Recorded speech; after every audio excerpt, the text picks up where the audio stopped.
Hello dear student of class 11, this is your physics teacher Anshuman sir, and today here we are going to start our next lecture.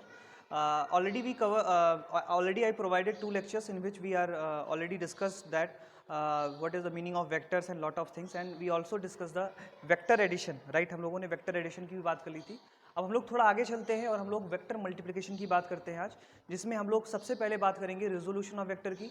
उसके बाद हम लोग बात करेंगे कि resolution of vector in the plane coordinates and in the space coordinate. हम लोग 3 dimension और 2 डायमेंशन में किसी वेक्टर को रेजोल्यूट करेंगे. इसके बाद हम लोग आज बात करेंगे dot product and cross product, that mean multiplication of vector की बात करेंगे और साथ में कुछ एग्जाम्पल्स भी देखेंगे.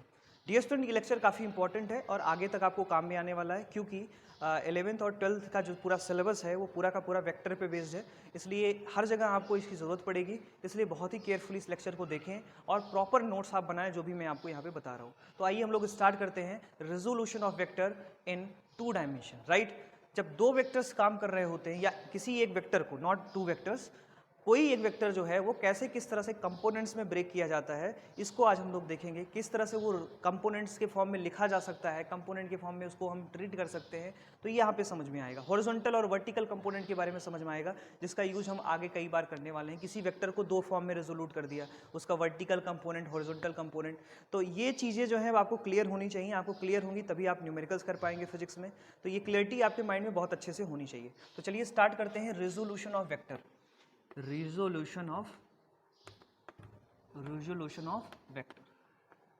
ठीक है, तो बेटा क्या होता है resolution of vector? It is the splitting of a vector, splitting of a vector in 2 vector component.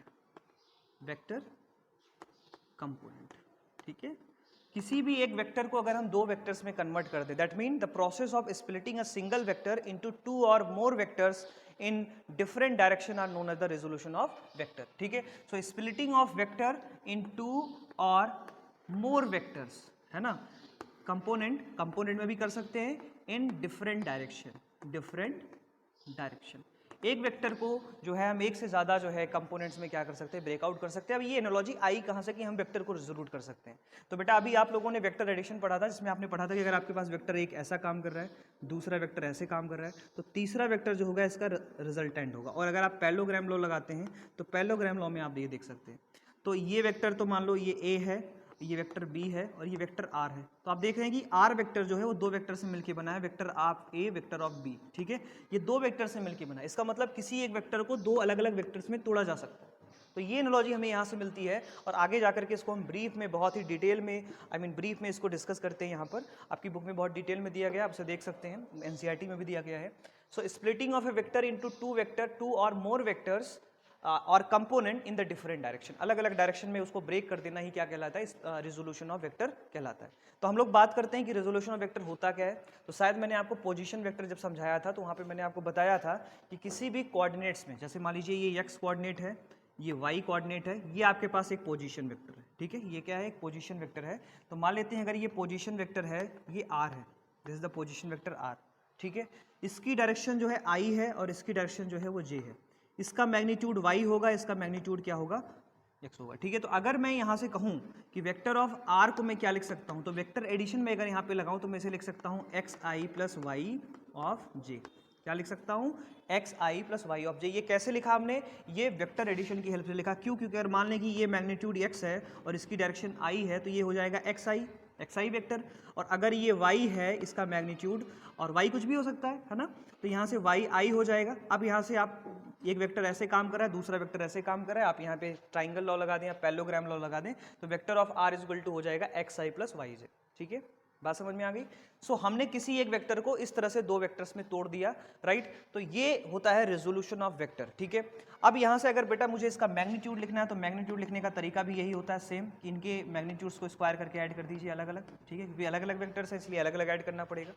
अब मुझे अगर इसकी डायरेक्शन फाइंड आउट करनी है तो डायरेक्शन फाइंड आउट करने के लिए सेम वही प्रोसेस है कि यूनिट कैप निकालेंगे और ये vector of r upon mod of r होता है. तो simply xi plus Y J और इसका मैग्नीट्यूड मैंने आपको बताया X square plus Y square. ठीक है, तो इस तरह से हम लोग क्या कर सकते हैं, किसी भी वेक्टर को एक से ज़्यादा कंपोनेंट्स में तोड़ सकते हैं और इसके अलावा हम लोग इसकी डायरेक्शन को भी क्या कर सकते हैं, फाइंड आउट कर सकते हैं। अब अगर आपसे कोई पूछता है कि भाई ये वेक्टर एक्स एक्सिस के साथ कितना एंगल बना रहा है या इसकी डायरेक्शन क्या होगी, ये तो मैग्नीट्यूड हमने बना दिया, लेकिन इसकी डायरेक्शन क्या होगी, तो डायरेक्शन बताने के लिए आप यहाँ से tan थीटा निकाल सकते हैं। तो tan theta is equal to हो जाएगा बेटा मैग्नीट्यूड ऑफ दीज, तो यहाँ से हो जाएगा y upon x perpendicular upon base, तो थीटा इज इक्वल टू क्या हो जाएगा, tan inverse y upon x। ठीक है, so this is the angle by which it inclined or it elevated from the x axis. x axis के साथ ये इतना एंगल बनाते हुए क्या करेगा, जाएगा। ठीक है, आई होप इतनी बात आपको क्लियर हो गई होगी। अब इसी चीज को हम लोग कंपोनेंट के फॉर्म में देखते हैं। ये तो मैंने आपको समझाया कि किस तरह से हम रिजोल्यूट कर सकते हैं। अब मैं आपको बता रहा हूं कि किस तरह से हम इसे कंपोनेंट हॉरिजॉन्टल और वर्टिकल कंपोनेंट में कन्वर्ट करते हैं। तो पहले तो ये समझ लेते हैं कि हॉरिजॉन्टल और वर्टिकल कंपोनेंट होते क्या है। देखिए, अर्थ के सरफेस के पैरेलल अगर कोई लाइन खींच दी जाए, अर्थ के सरफेस के पैरेलल अगर कोई लाइन खींच दी जाए तो इसे हम लोग कहते हैं हॉरिजॉन्टल लाइन। क्या कहते हैं, हॉरिजॉन्टल लाइन। और अगर अर्थ के सरफेस के नॉर्मल कोई लाइन खींच दी जाए तो इसे हम लोग कहते हैं वर्टिकल, या कहीं कहीं इसको हम नॉर्मल भी कह लेते हैं, या कहीं कहीं इसको हम लोग क्या कहते हैं, परपेंडिकुलर भी कह लेते हैं। तो ये समझते रहिएगा, हॉरिजॉन्टल और वर्टिकल के बीच का कंडीशन क्या है कि इन दोनों के बीच का एंगल हमेशा क्या होगा, 90 एंगल होगा। और हॉरिजॉन्टल कंपोनेंट जो होगा या हॉरिजॉन्टल एक्सिस जो होगी, हॉरिजॉन्टल लाइन जो होगी, वो में अर्थ सरफेस के क्या होगी, हॉरिजॉन्टल होगी, राइट। लेकिन अगर आप वर्टिकल कंपोनेंट की बात करते हैं तो हमेशा वो सरफेस पे, या जो भी सरफेस आप एज्यूम कर रहे हैं, या अगर हम इस तरह से बात करें तो अर्थ के सरफेस के परपेंडिकुलर या नॉर्मल डायरेक्शन में जो होगा उसे हम लोग क्या कहते हैं, वर्टिकल कंपोनेंट कहते हैं। हालांकि अगर हमारे पास कोई वेक्टर कुछ इस तरह से है, ध्यान से समझिएगा मेरी बात। तो मान लेते हैं कि हमारे पास एक वेक्टर है, वेक्टर ऑफ ए। ठीक है, ये वेक्टर ऑफ ए, जरूरी नहीं कि ऐसे ही हो सकता है ये ऐसे हो, ऐसे हो, ऐसे हो, किधर भी हम इसको क्या कर सकते हैं, रिजोल्यूट कर सकते हैं। आपने फ्रेम ऑफ रेफरेंस में एक्स एक्सिस किसे माना है, वाई किसे माना है, या हॉरिजॉन्टल डायरेक्शन किसे मानी है, ये आप पे डिपेंड करता है और उसी के अकॉर्डिंग आप इसे क्या करते हैं, रिजोल्यूट करते हैं। सो डियर स्टूडेंट, अगर आपके पास वेक्टर ए है ना, तो इसको हम लिख सकते हैं, क्या लिख सकते हैं, mod of A and A cap, ये लिख सकते हैं, एक इसका मैग्नीट्यूड और साथ में इसकी डायरेक्शन। तो इसको हम क्या करते हैं, रिजोल्यूट करते हैं। रिजोल्यूट क्या करते हैं, एक्स एक्सिस के लॉन्ग और वाई एक्सिस के लॉन्ग क्या कर देते हैं, रिजोल्यूट कर देते हैं। मान लेते हैं ये एक्स एक्सिस है और आप जानते हैं एक्स एक्सिस के लॉन्ग जो इसका डायरेक्शन वेक्टर होता है वो आई होता है, और वाई एक्सिस के लॉन्ग जो इसका डायरेक्शन वेक्टर होता है वो जे होता है। ठीक है, अब मान लेते हैं कि किसी भी कंडीशन पे इसका जो मैग्नीट्यूड है, ये जो इसका कंपोनेंट है ये 0, इस वाले कंपोनेंट को आप ए एक्स मान लो और इस वाले कंपोनेंट को आप क्या मान लो, ए वाई मान लो। मतलब मैग्नीट्यूड या component, magnitude of the component in the X direction, magnitude of the component in the Y direction. तो अगर मुझे इस वेक्टर ए को लिखना हो तो वेक्टर एडिशन से बेटा मैं लिख सकता हूँ ए x I plus A y जे। ठीक है, इतनी बात समझ में आई। सेम वैसे ही जैसे हमने पोजीशन वेक्टर के फॉर्म में किया था। अब मुझे यहाँ से ए एक्स और ए वाई की ये जो एंगल है वो थीटा है। ठीक है, थीटा हमें बताएगा कि ये वेक्टर हॉरिजॉन्टल डायरेक्शन या वर्टिकल डायरेक्शन से कितना है। तो एक बात समझ में आती है कि थीटा जिसके साथ लगा हुआ होगा, मतलब ये वेक्टर जिसके साथ थीटा एंगल बनाएगा वो हमेशा हॉरिजॉन्टल कंपोनेंट होगा। ये बात थंब रूल याद रख लेना है, क्योंकि ये आगे कई जगह पे आएगा, तब आप कंफ्यूज नहीं होना चाहिए, आपको कंफ्यूजन नहीं होना चाहिए। थीटा जिसके साथ लगाओगे वही हॉरिजॉन्टल कंपोनेंट होगा, और आउटर वाला जो होगा वो क्या होगा आपका, जैसे ये थीटा हो गया तो ये क्या हो जाएगा, 90 माइनस थीटा हो जाएगा। तो 90 माइनस थीटा जो होगा वो क्या होगा आपका बेटा, वो वर्टिकल होगा, और थीटा जो होगा वो क्या होगा, हॉरिजॉन्टल होगा। इस बात को हमेशा आपको रिमेंबर रखना है। अब मुझे यहाँ से ए एक्स और ए वाई की वैल्यू निकालनी है, तो मैं क्या करता हूँ, यहाँ से ए एक्स की वैल्यू फाइंड आउट करता हूँ। तो देखो ए एक्स की वैल्यू अगर मुझे निकालनी है तो मैं यहाँ से क्या लूँगा, देखो बेटा ये ए वाई है तो ये भी ए वाई होगा, तो मैं यहाँ से क्या निकाल लेता हूँ, कॉस थीटा और साइन थीटा की वैल्यू निकालता हूँ। तो सबसे पहले मैं यहाँ से कॉस थीटा की वैल्यू निकालता हूँ और फिर मैं क्या निकालूंगा, साइन थीटा की वैल्यू निकालूंगा। अब आपको पता है कि cos theta is equal to होता है, that is cos theta is equal to होता है base upon hypotenuse, right, base upon hypotenuse. तो क्योंकि हम मैग्नीट्यूड का फॉर्मेशन ले रहे हैं इसलिए मैग्नीट्यूड यहाँ पे लेंगे। तो हाइपोटेनस का मैग्नीट्यूड कितना है, ए है, तो यहाँ से मैं लिख सकता हूँ ए एक्स अपॉन हाइपोटेनस क्या हो गया, ए हो गया। तो क्या इंप्लाइज करता है ये इंप्लाइज करता है कि ए एक्स इज इक्वल टू होगा ए कॉस थीटा। ठीक है, और इसी तरीके से अगर मैं साइन थीटा निकालूं तो sine theta is equal to perpendicular upon hypotenuse, तो परपेंडिकुलर हो गया ए वाई और हाइपोटेनस क्या हो गया बेटा ए। तो यहाँ से वैल्यू आ जाएगी ए वाई इज इक्वल टू हो जाएगा ए साइन थीटा। तो ये ए एक्स की वैल्यू निकल के आ गई, ये ए वाई की वैल्यू निकल के आ गई। अब हम लोग इसको यहाँ पे पुट कर सकते हैं, तो यहाँ से हमारे पास vector of a is equal to आ जाएगा ए कॉस थीटा आई, और यहाँ से आ जाएगा ए साइन थीटा जी, ठीक है। इसका मतलब अगर किसी भी कंपोनेंट में साइन थीटा आ रहा है तो वो क्या रिप्रेजेंट कर रहा है, वर्टिकल कंपोनेंट, देखो जे डायरेक्शन में। और अगर किसी भी कंपोनेंट में कॉस थीटा आ रहा है तो वो क्या रिप्रेजेंट कर रहा है, वो हॉरिजॉन्टल कंपोनेंट को रिप्रेजेंट कर रहा है जिसके साथ आई एंगल लगा हुआ है, ठीक है। आई होप इतनी बात समझ में आ गई होगी। अब मैं अगर यहाँ से मैग्नीट्यूड निकालूं तो मैग्नीट्यूड इसका क्या आना चाहिए, इसका मैग्नीट्यूड ए के बराबर आना चाहिए या मॉड ऑफ ए आना चाहिए। तो मैं मॉड ऑफ ए निकाल के देख लेता हूँ। तो देखो मैंने मॉड ऑफ ए लिखा, अंडर रूट इसके मैग्नीट्यूड का स्क्वायर करिए तो यहाँ से देखो a square cos square theta plus a square sine square theta. बेटा ए स्क्वायर को आपने कॉमन ले लिया और ए को बाहर कर लिया, ये अंडर रूट आ गया sine square theta plus cos square theta. Identity है ये, cos square theta plus sine theta square equal to 1 हो गया। तो यहाँ से देखो मॉड ऑफ ए किसके बराबर आ गया, ए के बराबर आ गया। इसका मतलब ये वैल्यू बिल्कुल से करेक्ट है। So this vector is resoluted in the horizontal as well as vertical component. Horizontal component is a cos theta and vertical component is a sin theta, right? और ये बहुत ही बेसिक लॉजिक है। अगर ये basic logic तुम्हारे समझ में आ गया तो पूरी फिजिक्स बहुत आसान है, बहुत अच्छे से आप एक एक टर्म को बहुत अच्छे से आप लोग कर सकते हैं, ठीक है। I hope it will be clear for you. Now we come on the next topic and in this we just resolute the vector into 3D components. हम लोग यहाँ पे 3 कंपोनेंट्स में क्या करेंगे, इसे डिवाइड करेंगे। तो 3D कंपोनेंट्स के लिए हम लोग क्या करते हैं, एक क्यूब जो है कंसीडर करते हैं और वहाँ पर x और y z एक्सिस के लॉन्ग क्या करते हैं, चीज़ों को हम लोग देखते हैं। तो हम लोग बात करेंगे resolution of vector, resolution of vector in 3D component, right. तो 3D कंपोनेंट में कैसे करेंगे, आई मीन 3 डायमेंशन या स्पेस में कैसे करेंगे हम लोग। तो इसके लिए हम लोग क्या करते हैं, एक जो है रेक्टेंगल कंसीडर करते हैं, सॉरी नॉट रेक्टेंगल, हम लोग एक जो है एक स्क्वायर कंसीडर करते हैं। और इसको हम किस तरह से बनाते हैं, देखिए ध्यान से समझिएगा, दिस वन, इस तरह से इसको हम बना लेते हैं, राइट। इसको क्यूब ही कहेंगे, राइट। देखो बेटा मैथ तो सही नहीं है मेरा। तो ये एक्सिस जो है, इसको एक्सिस मान लीजिए, ये वाई एक्सिस है, ये वाली जो है, मैं थोड़ा इसको डार्क कर दे रहा हूँ, ठीक है। इसको मैं जो है डार्क थोड़ा सा कर दे रहा हूँ ताकि और अच्छे से समझ में आए। तो ये वाली एक्सिस को मैंने यहाँ पे बना लिया, ये एक्सिस मैंने बना लिया, ठीक है। ये तुम्हारा हो गया एक्स एक्सिस, ये तुम्हारा हो गया वाई एक्सिस, ये तुम्हारा हो गया जेड एक्सिस। एक्स एक्सिस के लॉन्ग जो डायरेक्शन वेक्टर है वो आई है, इसके लॉन्ग जो डायरेक्शन वेक्टर है वो जे है, और इसके लॉन्ग जो इसके लॉन्ग जो है के है, और इसके लॉन्ग जो है जे है, ये आप जानते हैं, ठीक है। अब एक वेक्टर है जो कुछ इस तरह से काम कर रहा है, ध्यान से समझिएगा मेरी बात। ये वेक्टर है, देखो ये वेक्टर है जो इस तरह से काम कर रहा है, वेक्टर ऑफ ए है ना। और वेक्टर ऑफ ए आप जानते हैं कि मॉड ऑफ ए होगा और इसके साथ यूनिट कैप लगा हुआ होगा ए कैप, ठीक है। इस तरह से ये वेक्टर दिया हुआ है। अब मुझे इसे रेजोल्यूट करना है। अब ये जो लाइन इसके साथ एंगल बना रही है इसको आप अल्फा मान लीजिए, इसके साथ जो एंगल बन रहा है उसे आप बीटा मान लीजिए, और इसके साथ जो एंगल बन रहा है उसे आप गामा मान लीजिए। तो alpha beta gamma are the angle with the vector with the horizontal component, vertical component and Z axis, ठीक है। ये आपको पता है। अब इन्होंने क्या किया है, इन्होंने जो है जैसे अब इन्होंने कंपोनेंट्स में इसे तोड़ा। कंपोनेंट्स में तोड़ने का मतलब ये हो गया, ये वाली डिस्टेंस हो गई ए एक्स, ये वाली डिस्टेंस हो गई ए वाई, और ये वाली डिस्टेंस हो गई ए जेड। अब इन्होंने क्या किया, इन्होंने देखा कि कौन से साइड्स इसके सिमिलर हैं। जैसे ये ए एक्स है, ठीक है, ध्यान से समझिएगा, ये ए एक्स है। तो अगर ये ए एक्स है तो ये वाली वैल्यू क्या हो जाएगी, क्योंकि इसके सामने है तो बिल्कुल से ये क्या हो जाएगा, ए एक्स हो जाएगा। ये वाली वैल्यू ए वाई है तो ये वाली वैल्यू भी क्या हो जाएगी, ए वाई हो जाएगी। ये वाली वैल्यू ए जेड है तो ये वाली वैल्यू भी क्या हो जाएगी, ए जेड हो जाएगी, ठीक है। अब इन्होंने क्या किया, इसका रिजल्टेंट निकालिए। आप देखिए एक वेक्टर ऐसे काम कर रहा है, दूसरा ऐसे, तीसरा ऐसे, तीनों का रिजल्टेंट निकाल लिया। तो तीनों का रिजल्टेंट निकाला तो क्या मिला आपको, वेक्टर ऑफ ए मिला। तो vector of a is equal to आ गया a x i a y j plus A Z.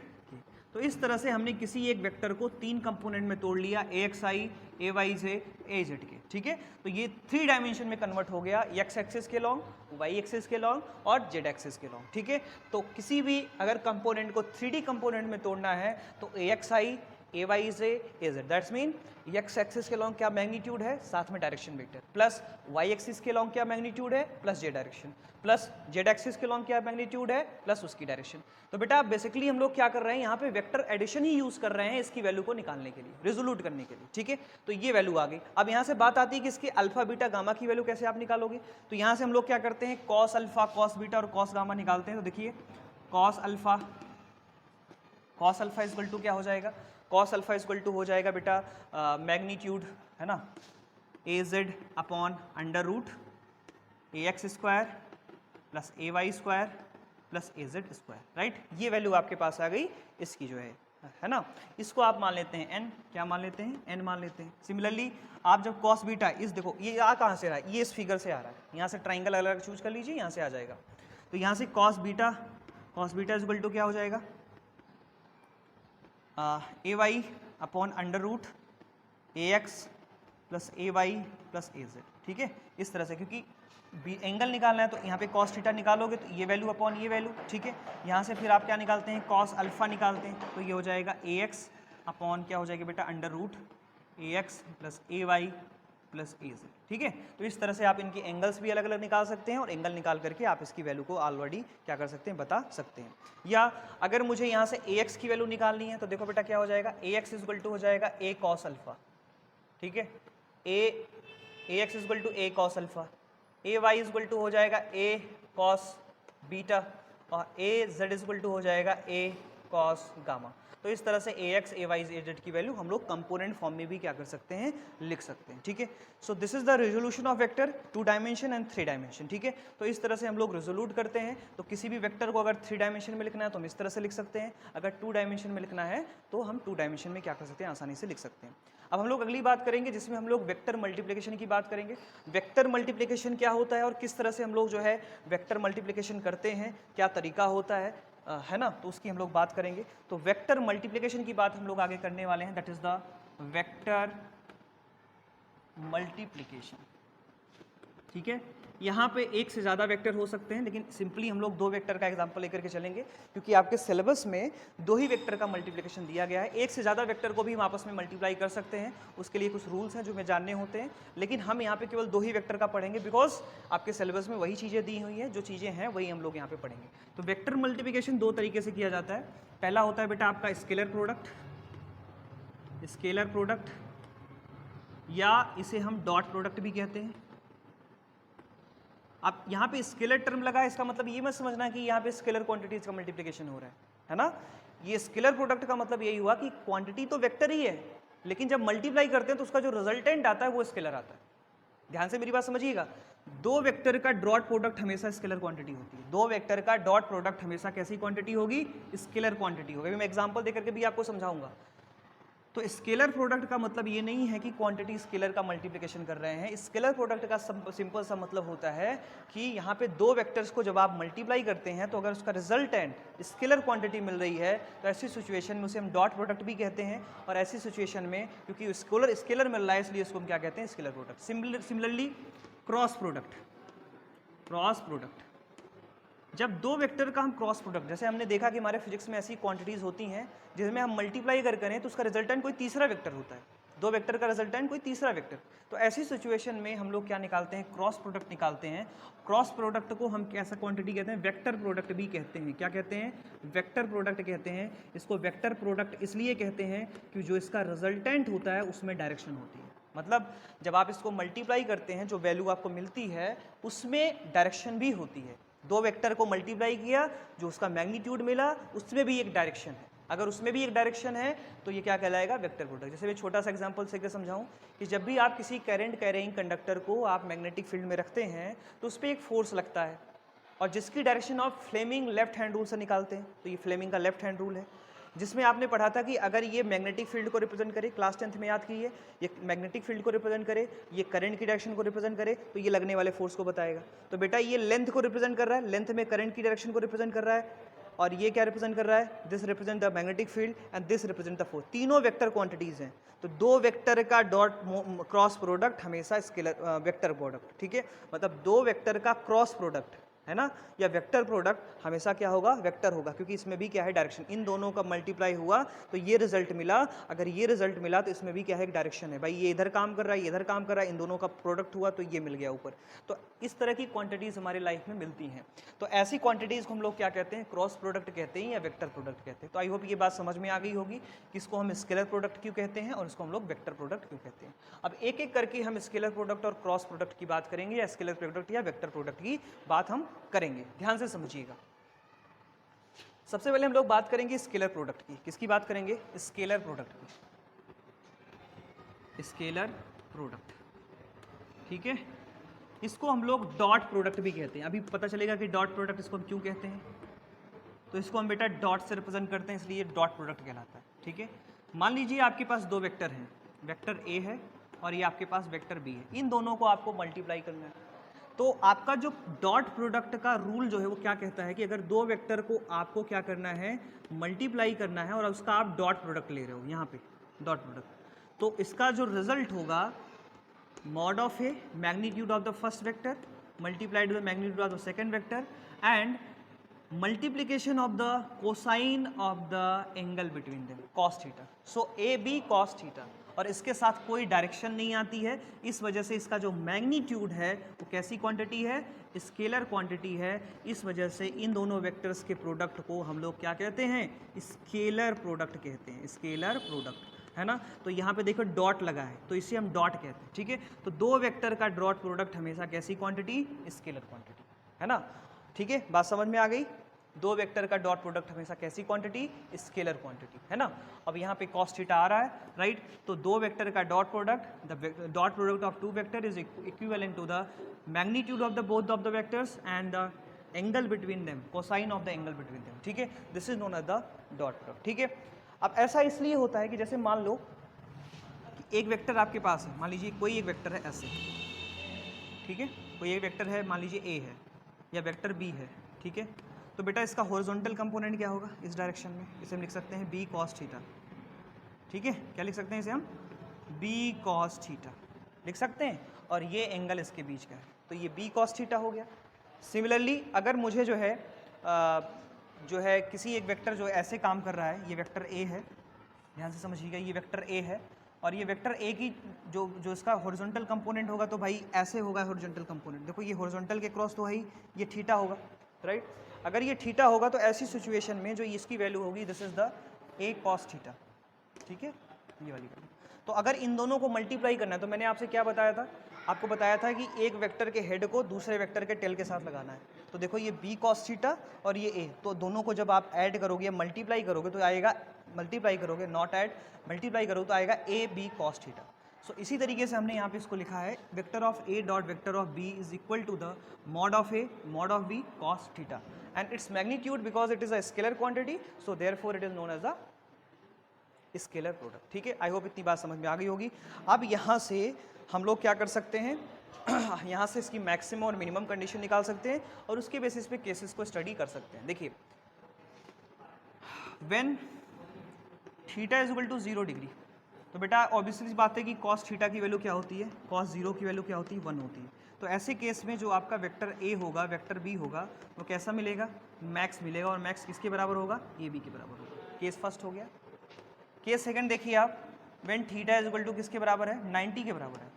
जब थीटा 90 के बराबर होगा तो कॉस 90 की वैल्यू क्या होती है, 0 होती है। तो ऐसे केस में जो दो वेक्टर्स का प्रोडक्ट होगा वो क्या होगा, 0 होगा। दैट्स मीन अगर दो वेक्टर्स ऐसे एक दूसरे के 90 एंगल पे काम कर रहे हैं, ध्यान से समझिएगा मेरी बात, ये दो वेक्टर ए है और ये वेक्टर बी है और ये दोनों 90 एंगल के साथ काम कर रहे हैं, तो ऐसी सिचुएशन में आप डॉट प्रोडक्ट नहीं ले सकते।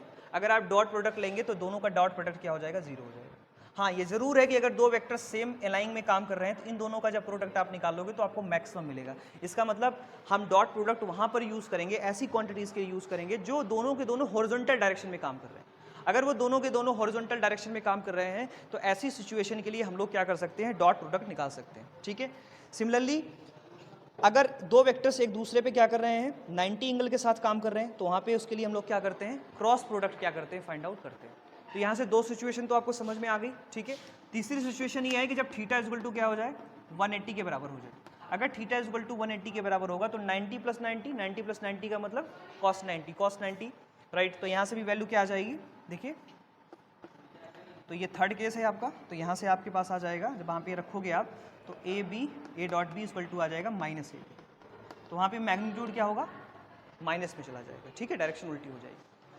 तो cos 90 की वैल्यू बेटा क्या होती है, 1 होती है ना। cos 90 मतलब cos, इसको लिख सकते हो cos 90 प्लस 90, तो cos 90 प्लस 90 का मतलब sin 90, और sin 90 की वैल्यू क्या होती है, 1 होती है। तो आसानी से आप इसे क्या कर सकते हैं, नोटेड डाउन कर सकते हैं। ठीक है, तो ये रिजल्ट जो आया, इस रिजल्ट के बेसिस पे हम लोग जो है ऑर्थोगोनल यूनिट वेक्टर के फॉर्म में इसका रिजल्ट लिख सकते हैं। कैसे रिजल्ट इसका लिख सकते हैं, ध्यान से मेरी बात समझिएगा। इसका रिजल्ट लिखने के लिए हम लोग क्या करते हैं, जैसे ये वेक्टर है, ये i है, ये j है, ये k है। अब इसके लॉन्ग कई सारे वेक्टर्स काम कर रहे हैं, तो डॉट प्रोडक्ट मैक्सिमम कब होगा, मिनिमम कब होगा? इसका रूल क्या है कि जब आई डॉट आई, मतलब दो ऐसे वेक्टर जो एक ही डायरेक्शन में काम कर रहे हैं, के डॉट के एंड जे डॉट जे, है ना, जब एक ही डायरेक्शन में ये लोग काम कर रहे हैं उस टाइम पे आपको 1 वैल्यू मिलेगी, है ना, क्योंकि आई डॉट आई का मतलब क्या हुआ कि दोनों वेक्टर एक ही डायरेक्शन में काम कर रहे हैं और दोनों का मैग्नीट्यूड 1 है, तो रिजल्टेंट क्या मिलेगा? 1 मिलेगा, ठीक है। तो हम डॉट प्रोडक्ट वहीं पे कर सकते हैं जहां पर आई डॉट आई हो, के डॉट के हो, जे डॉट, अभी एग्जांपल करेंगे तो समझ में आ जाएगा। सिमिलरली अगर मैं आई डॉट जे करूं, जे डॉट के करूं या के डॉट आई करूं, तो इसकी वैल्यू क्या हो जाती है? 0 हो जाती है, ठीक है। सो I dot I, K dot K, J dot J equal to 1, I dot J dot K dot I equal to 0। अगर ये वैल्यू आप याद करते हैं तो कोई भी मिस्टेक आपसे नहीं होगी और आसानी से आप इसके सारे क्वेश्चन आसानी से आप लोग क्या कर सकते हैं? सॉल्व आउट कर सकते हैं, ठीक है, ओके। तो अब मैं इस पर एक एग्जाम्पल आपको समझा देता हूँ। एग्जाम्पल समझाने से पहले इसके कुछ रूल्स हैं जो आप रूल्स याद कर लें। तो पहला तो यही हुआ कि इसको आपको याद कर लें डॉट प्रोडक्ट के लिए। रूल पहला ये है कि अगर दो वेक्टर्स आपके पास हैं और दोनों वेक्टर्स का आप इस तरह से मल्टीप्लाई कर रहे हैं सेम डायरेक्शन में, क्योंकि vector of a semi direction, तो ये इसका मैग्नीट्यूड का स्क्वायर हो जाएगा। दूसरा रूल ये कहता है कि अगर आपके पास एक वेक्टर ए है, दूसरा वेक्टर बी है, तो इसे आप क्या कर सकते हैं? इसको एक्सचेंज करके लिख सकते हैं, मतलब इसे vector of b dot vector of a लिख सकते हैं, कोई अंतर नहीं आएगा, ठीक है। आप एक्सचेंज कर सकते हैं आपस में। दूसरा ये है थर्ड कि एक कोई वेक्टर ए है, दूसरा वेक्टर बी, और ये है आपके पास वेक्टर बी प्लस, यहाँ पे डॉट लगा दीजिए, है ना, ए डॉट बी प्लस सी, कुछ इस तरह से लिखा है, तो इसे आप लिख सकते हैं A dot B plus A dot C, कुछ इस तरह से लिख सकते हैं इसको, ठीक है। सिमिलरली अगर आपके पास कोई कांस्टेंट है, मान लीजिए 3 वेक्टर हैं, vector C dot vector B और डॉट ए है, ऐसे करके इस तरह से वैल्यू लिखी हुई है। अगर इस तरह से वैल्यू लिखी हुई है तो इसके लिए आप एक्सचेंज करके इसको लिख सकते हैं। कैसे?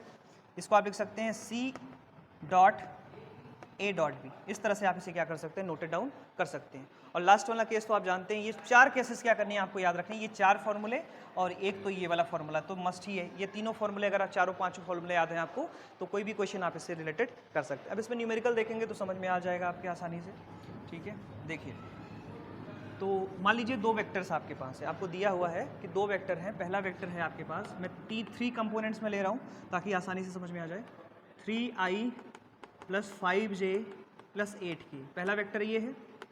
दूसरा वेक्टर का दिया हुआ है 5j प्लस 9k, है ना, यहाँ उल्टा लिख दिया मैंने, ij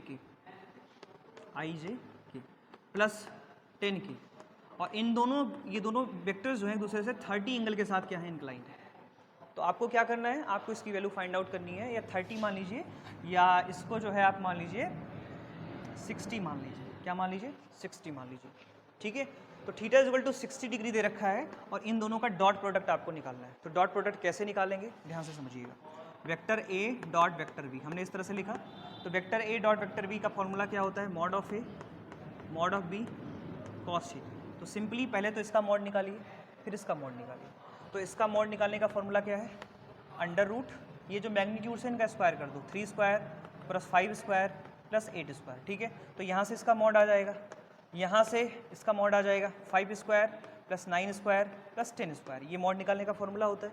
तो यहाँ से तुम्हारे पास मॉड निकल के आ गया। मान लेते हैं यहाँ पे कुछ मॉड आया, तो इन दोनों को मल्टीप्लाई कर दो सिंपली, और कॉस थीटा की वैल्यू कितनी है? 60 है, 60 रख दो, रख करके सॉल्व कर लो, आपको ए डॉट बी की वैल्यू निकल करके आ जाएगी। क्या निकल के आ जाएगी? ए डॉट बी की वैल्यू क्या होगी आपके पास? निकल करके आ जाएगी, ठीक है। क्लियर हो गया होगा आई होप आपको। तो इस तरह से हम लोग क्या करते हैं? डॉट प्रोडक्ट फाइंड आउट करते हैं। तो डॉट प्रोडक्ट की वैल्यू आपको निकल के आ गई होगी, समझ में आ गया होगा किस तरह से निकालते हैं। अब हम लोग क्या करेंगे? क्रॉस प्रोडक्ट देखेंगे। क्रॉस प्रोडक्ट का मतलब क्या होता है, या वेक्टर प्रोडक्ट का मतलब क्या होता है? तो वेक्टर प्रोडक्ट का मतलब होता है बेटा कि जब हम 2 क्वांटिटीज़ को आपस में मल्टीप्लाई करते हैं, जब 2 क्वांटिटीज़ को आपस में हम लोग मल्टीप्लाई करते हैं, तो अगर उसका रिजल्टेंट हमें वेक्टर फॉर्म में मिलता है, तो ऐसी क्वांटिटीज़ को हम लोग क्या कहते हैं? वेक्टर प्रोडक्ट कहते हैं। उसका प्रोडक्ट क्या लेते हैं? वेक्टर प्रोडक्ट लेते हैं, right. So vector product, vector product कह लीजिए, या इसे क्रॉस प्रोडक्ट कह लीजिए। क्या कह लेंगे? क्रॉस प्रोडक्ट, ठीक है बेटा। इसे वेक्टर प्रोडक्ट कहिए या इसे क्रॉस प्रोडक्ट कहिए। तो वेक्टर प्रोडक्ट और क्रॉस प्रोडक्ट का क्या होता है कि भाई जब 2 वेक्टर्स को मल्टीप्लाई, आप मान लो वेक्टर ए है और वेक्टर बी है, तो इसके लिए हम क्रॉस का साइन बनाते हैं। तो अगर क्रॉस बना हुआ है इसका मतलब उसका रिजल्टेंट होगा, उसमें भी क्या होगी? डायरेक्शन होगी, ठीक है। तो इसका जो वैल्यूएशन होता है वो होता है vector of A mod of vector A mod of vector B and sine of the theta. इसमें हम वर्टिकल कंपोनेंट लेते हैं, क्या लेते हैं? वर्टिकल, क्योंकि 90 एंगल काम है, दो वेक्टर ऐसे काम करें, तीसरा इसके वर्टिकल, तो साइन थीटा और इसके साथ एक जो है वेक्टर आ जाता है, इसे आप एन कैप मान लीजिए, और ये वेक्टर जो है इन दोनों के रिजल्टेंट के तीसरी डायरेक्शन में काम करेगा, ठीक है। तो दो वेक्टर्स का जो क्रॉस प्रोडक्ट होता है it is equivalent to the mod of the vector A, mod of the vector B and sine of the angle between them and multiplied with the direction of the third vector, ठीक है। कैसे? जैसे मान लीजिए आपके पास एक vector ऐसे काम कर रहा है एक्स एक्सिस के लॉन्ग, दूसरा वेक्टर वाई एक्सिस के लॉन्ग काम कर रहा है या जेड एक्सिस के लॉन्ग काम कर रहा है, तो इसका जो रिजल्टेंट होगा या इसका जो प्रोडक्ट होगा वो इस वेक्टर के लॉन्ग क्या करेगा? काम करेगा। जैसे मैं एक छोटा सा एग्जांपल देके समझाता हूँ। मान लीजिए एक एरिया है, ये एरिया है, इस एरिया का लेंथ इधर है, ब्रेड्थ इधर है, तो लेंथ का वेक्टर इधर काम कर रहा है, ब्रेड्थ का वेक्टर इधर काम कर रहा है। तो ऑब्वियस सी बात है कि इसका जो एरिया वेक्टर होगा, इसका जो नेट एरिया वेक्टर होगा वो ऐसे काम करेगा। देखिए परपेंडिकुलर टू दी सरफेस, तो एक वेक्टर ऐसे, दूसरा वेक्टर इसका प्रोडक्ट ऐसे, तो हम इसको लिखेंगे B क्रॉस L, यही तो लिखेंगे, ब्रेड्थ मल्टीप्लाइड बाई लेंथ, और ये हो जाएगा BL साइन थीटा, और ये नीटा। नीटा किसकी डायरेक्शन है? ये जो चौक की डायरेक्शन है, ये इधर वाली डायरेक्शन क्या है? नीटा। तो n डायरेक्शन जो यूनिट कैप है वो इस चौक वाली डायरेक्शन को क्या कर रहा है? बता रहा है। तो इस तरह से हम लोग क्या करते हैं? क्रॉस प्रोडक्ट निकालते हैं।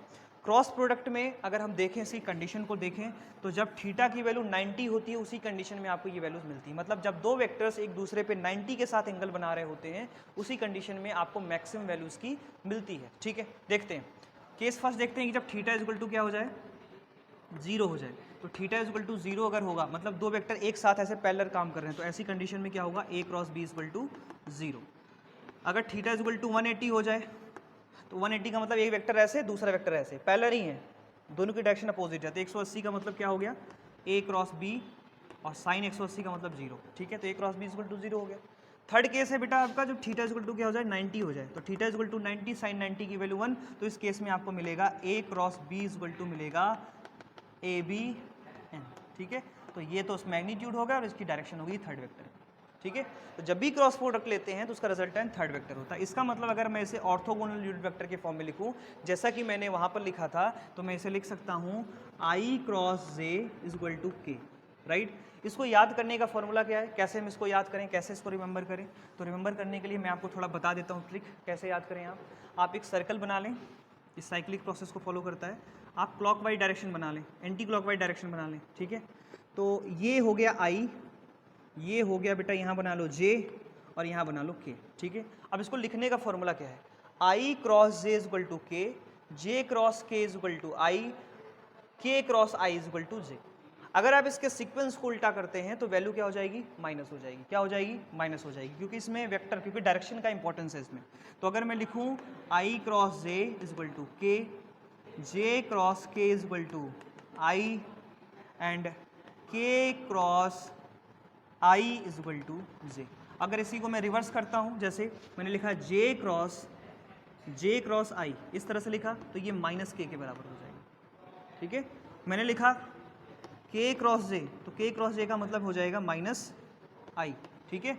इसी तरीके से अगर मैंने I क्रॉस K लिखा, उल्टा चले गए तो ये माइनस में हो जाएगा, तो यहाँ हो जाएगा माइनस J।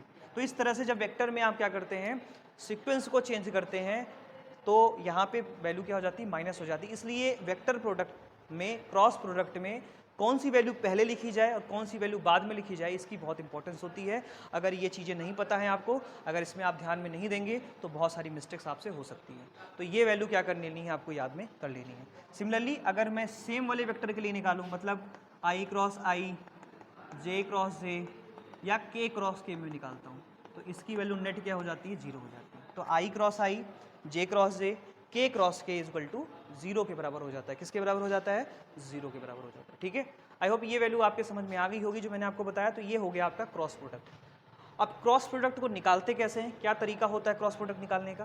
तो क्रॉस प्रोडक्ट के लिए मैथमेटिक्स का एक जो है फंक्शन है जिसे हम लोग कहते हैं डिटर्मिनेंट। क्या कहते हैं? डिटर्मिनेंट। शायद आप लोग 11th में, नहीं तो 12th में आप इसे पढ़ेंगे। तो डिटर्मिनेंट की हेल्प से हम लोग क्या करते हैं? क्रॉस प्रोडक्ट को निकालते हैं। क्योंकि नॉर्मली तो ऐसे हम कितना याद कर पाएंगे? नहीं याद कर पाएंगे। तो इसके लिए हम लोग क्या करते हैं? जो है इसका यूज़ हम लोग करते हैं, ठीक है। तो आइए देखते हैं कि हम किस तरह से जो है क्रॉस प्रोडक्ट मल्टीप्लाई करते हैं, क्रॉस प्रोडक्ट कैसे निकालते हैं और डॉट प्रोडक्ट कैसे निकालते हैं, ठीक है। तो क्रॉस प्रोडक्ट निकालने का तरीका क्या होता है, ध्यान से समझिए। मान लीजिए आपके पास दो वेक्टर हैं। पहला वेक्टर है 3i, या सिंपली आप देख लीजिए AXI AYJ या A1 मान लीजिए A1I A2J प्लस A3K, ठीक है, ये है B मान लीजिए ना, चलो ठीक है बेटा B मान लो, चलो यहाँ पे A है तो A1 ही रहने दो, AI नहीं गड़बड़ हो गया, फिर से मैं लिख लेता हूँ vector of A is equal to हो गया AXI AYJ प्लस AZ, ठीक है। इसी तरीके से मैं वेक्टर ऑफ B को लिख सकता हूँ BXI plus BYJ plus BZK, ठीक है, ये दो वेक्टर्स हैं और मान लेते हैं इनके बीच का जो एंगल था वो 30 डिग्री था, ठीक है। अब इसकी हेल्प से क्या करना है, हमें निकालना है, ठीक है। तो हम लोगों को क्या करना है, A क्रॉस B निकालना है, इसका वेक्टर प्रोडक्ट निकालना है। तो वेक्टर प्रोडक्ट निकालने के लिए आप कैसे सॉल्व करते हैं इसको ध्यान से समझिए, क्योंकि ये बहुत ही लॉजिकल और बहुत ही क्रूशियल चीज़ है, क्योंकि जो है डिटर्मिनेंट अभी तक नहीं पढ़ा है आप लोगों ने, ये शायद 11th और 12th में पढ़ेंगे, लेकिन इसको समझिए कि कैसे निकालते हैं। हम लोग क्या करते हैं, दो लाइन खींचते हैं और यहाँ पे जो इनकी डायरेक्शन है I J K, तो सबसे पहले यूनिट वेक्टर को ऊपर लिख देते हैं I J K। अगर दो हैं, अगर मान लीजिए ये 2 डायमेंशन में होता तो केवल 2 ही लिखते, अगर 3 में है तो 3 को लिखेंगे, ठीक है। तो I J K, अगर 1 में है तो आसानी से निकाल सकते हैं, 1 का तो कोई इशू नहीं है, आसानी से आ जाएगा। तो I J K, ठीक है, I J K ये हमने लिख लिया। इसके बाद इनके मैग्नीट्यूड्स को लिखिए AX AY AZ। सिमिलरली हम यहाँ से लिख सकते हैं इसके मैग्नीट्यूड को BX BY और BZ। इस तरह से सबसे पहले आपको क्या कर लेना है, डिटर्मिनेंट के फॉर्म में इस वैल्यू को ऊपर की तरफ इनके यूनिट वेक्टर्स को, नीचे की तरफ पहले वेक्टर को, दूसरे वेक्टर को, और इस तरह से अगर 3 वेक्टर्स दिए हुए हैं तो 3 वेक्टर्स का जो क्रॉस प्रोडक्ट होता है वो हमेशा स्केलर क्वांटिटी होती है। तो हम ये वाले वेक्टर को हटा देते हैं ऊपर वाला जो है, और इसकी जगह पे तीसरे वाले का मैग्नीट्यूड लिख लेते हैं। तो याद रखना है कि 2 वेक्टर का अगर आप निकाल रहे हैं तो 2 वेक्टर का क्रॉस प्रोडक्ट हमेशा कैसी क्वांटिटी, वेक्टर, और 3 का क्या हो जाता है, स्केलर हो जाता है। तो 2 क्वांटिटीज़ का जो वेक्टर होगा तो ये आप समझते रहिए। तो इस तरह से सबसे पहले दो ही का है तो 2 ही का आप समझिए आपके सिलेबस में। तो A क्रॉस B कैसे लिखेंगे, पहले तो यूनिट वेक्टर लिख लिया, इसका मैग्नीट्यूड। अब सॉल्व कैसे करते हैं ध्यान से समझिए। तो सीक्वेंस याद रखना है प्लस माइनस प्लस, ठीक है। अब ये प्लस माइनस प्लस मैंने क्यों लिखा, इसको ध्यान से समझिएगा आप। सबसे पहले हम क्या लेते हैं, आई को लेते हैं। किसको लेते हैं, आई को। तो मैंने यहाँ आई लिख दिया और ब्रैकेट लगा दिया। तो जब मैं आई को लिखूंगा तो ये वाली कॉलम और ये वाली रो, इसको मैं क्या करूंगा, गायब कर दूंगा। तो बचा आपके पास ये, ठीक है, केवल ये 4 कोऑर्डिनेट बचे, मतलब 4 जो है नंबर्स आपको दिखेंगे, 4 मैग्नीट्यूड्स।